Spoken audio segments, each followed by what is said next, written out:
some research done at Cambridge has apparently turned up the real reason that Darwin took so long to publish his findings. The latest theory is explained in the new edition of the Notes and Records of the Royal Society, and the author is Dr. John Van Wyhe. Dr. Van Wyhe, the conventional view was that he was terrified of the implications of publishing his theory and held back from it, but do you think that actually there was something rather different going on? Yes, the evidence shows that Darwin in fact wasn't terribly afraid and didn't keep his theory a secret. He seems to have talked about it with all his colleagues. So why did he take so long to publish it? Well, he took so long because when he came up with the idea, he was already fully committed to publishing the results of the Beagle voyage. He came back from the Beagle voyage in 1836. He comes up with his theory between 38 and 39, and he publishes it in 59. But he spent over 10 years publishing books on the results of the Beagle voyage. He published 9 books in that period, so he was very busy. That's it. He was just a fantastically busy academic, and this earth-shattering theory had to wait while he knocked off a few other books.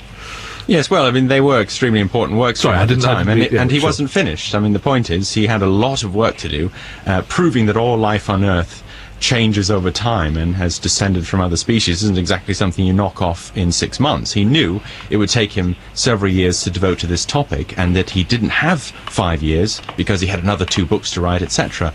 But if you put this in the context of the other books that Darwin wrote, some of them, like his book on orchids, took 30 years. His book on fertilization, 37 years, and his book on worms came out 42 years after he had the idea. So really, the origin is, with 20 years, is actually less than the rest. Bit of a nightmare, publisher's nightmare, he sounds, when you put it like that. Well, he did come out with a steady stream of books all throughout that period. I mean, I think there are 14 books that come out between thinking of the idea of evolution and publishing it. And when you say that it's now clear that he did discuss the idea with his colleagues, he wasn't frightened of bruiting it abroad, is there evidence in those conversations that he understood that it might upset some people and be considered as revolutionary as indeed in the end it was? Oh, there's no doubt that Darwin understood that many people would be absolutely horrified with his theory. Of course, I mean, he was a contemporary living in that time, but he also knew, probably better than we appreciate, how Was one of the greatest scientific minds of the 19th century afraid to publish his findings? Or was Charles Darwin overwhelmed by data collected as the naturalist aboard HMS Beagle, and so he simply suffered from a prolonged case of writer's block? Or was it that his evolutionary theory itself evolved ever so gradually over time? Or was Darwin just lazy? See, there's no shortage of theories as to why it took Darwin more than 20 years to complete On the Origin of Species, but Dr. John Van Wyhe now believes his theory may be the fittest. Dr. Van Wyhe's research appears today in the Notes and Records of the Royal Society. We reached him at his Cambridge office. Dr. Van Wyhe, you referred to Darwin's gap years, and I want you to explain, first of all, how is it that Darwin could have gap years? Well, the gap, what I'm calling the gap period, is the well-known dates when Darwin thinks up his theory of evolution, around 1837, and when he publishes it, 1859. Now, we've always known those dates as facts. They've always been published dates. What is at issue is what explains the difference between them. Why is there a gap of about 20 years? And the theory has always been that he feared ridicule or being accused that he's dreamed up a new mythology if he published it. What have you learned? Yes, well, I've learned that it hasn't always been the view that Darwin put it off because he was afraid, etc. In fact, people who actually knew Darwin's contemporaries, never mentioned this sort of thing. The first time anyone ever says that Darwin put it off is about the 1940s and 50s. So it's a mid-20th century innovation and was unknown by Darwin himself or anyone who actually knew Darwin. So why do you think that there was that theory that he was trying to put it off? I think once various writers had insinuated this and it got rolling, it just picked up a life of its own, and it's simply been repeated and exaggerated again and again without any evidence. Was it a convenient truth of some kind for Well, some I think theories? It's just a great story. I mean, it sounds so romantic and great that Darwin is this genius who knows the truth, but his prejudiced, bigoted contemporaries, would not like it, so he is terrified of telling them, and that would explain the gap. I mean, it is plausible, but it just happens to be false. And there's also theories that his wife was religious, and she was disturbed by the ideas. Yes. Oh, there's a whole list of those. So, his wife offending Captain Fitzroy from the Beagle, afraid of the religious reaction, afraid of damaging his reputation, psychological trauma. There's a very long list of explanations for why he held it back. But what no one had looked at before was whether or not he did, in fact, hold it back. Well, in journalism, we call these facts too good to check. That's very good.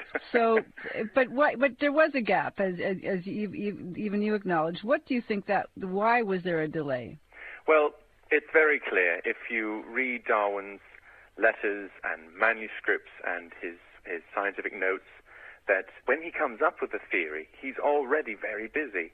He's just come back from the voyage of the Beagle, and he has thousands of specimens and things to write scientific books about. He spends over 10 years publishing the results of the Beagle voyage. And he knows, say in year 2 and 3 of that he's got a lot of work yet to do. And it's in that early phase that he comes up with a theory of evolution. So he writes repeatedly and consistently over many years to his correspondents, I will get to the evolution theory when I finish work in hand. And it's exactly what he did. Was he, though, I mean, despite the facts too good to check, did he have any concerns about how his theory might be received? Well, that's difficult to just give a yes-no answer, but basically, no.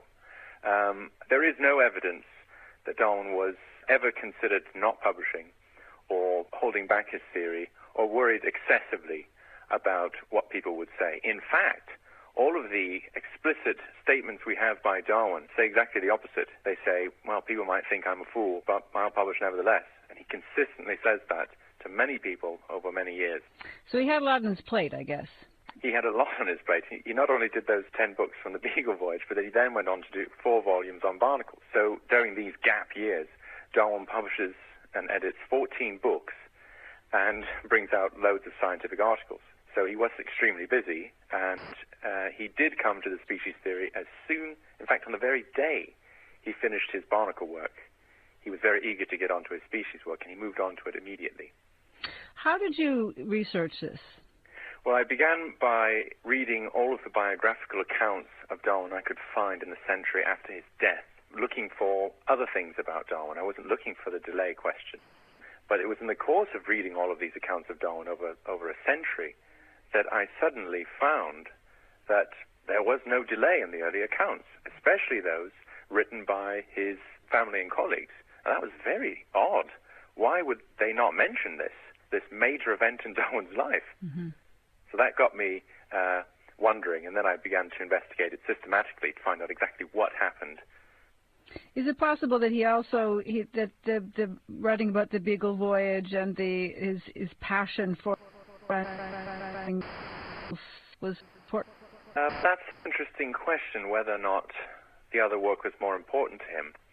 In the early years, he is passionately interested in evolution, but he does sometimes refer to it as his prime hobby. Now, it's clearly scientific work for him, but the problem is that for today, we tend to think of Darwin as evolution man. Darwin is simply the figurehead for evolution. But in fact, if you look at the Darwin Online website, where you can see all of his works, Darwin wasn't just interested in that one question. He published on a huge range of scientific subjects, from geology, invertebrate zoology, psychology, on and on. I mean, the man had an amazing range of interest and competence.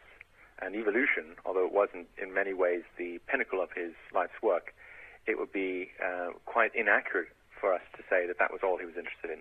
What were Darwin's own personal spiritual beliefs during the period when he was developing theory of evolution? Darwin believed that there was a creator that had created the universe. He couldn't imagine at that time that the universe had been brought about by simply random events. But at the same time, he was not a Christian. He did not believe the stories in the Bible or in a personal God. And over the course of his life, he became more of a skeptic, and he lost even more of his belief in a deity. Now, he probably still wasn't an atheist. He was probably more of an agnostic. Dr. Van Wyhe, I want to thank you very much for speaking with us. Thank you. Bye-bye. Bye-bye. Imagine it was barnacles slowed Darwin down. Dr. John Van Wyhe, a Cambrian historian, has written an essay on the evolutionary path of Charles Darwin's theory of natural selection. We reached Dr. Van Wyhe in Cambridge.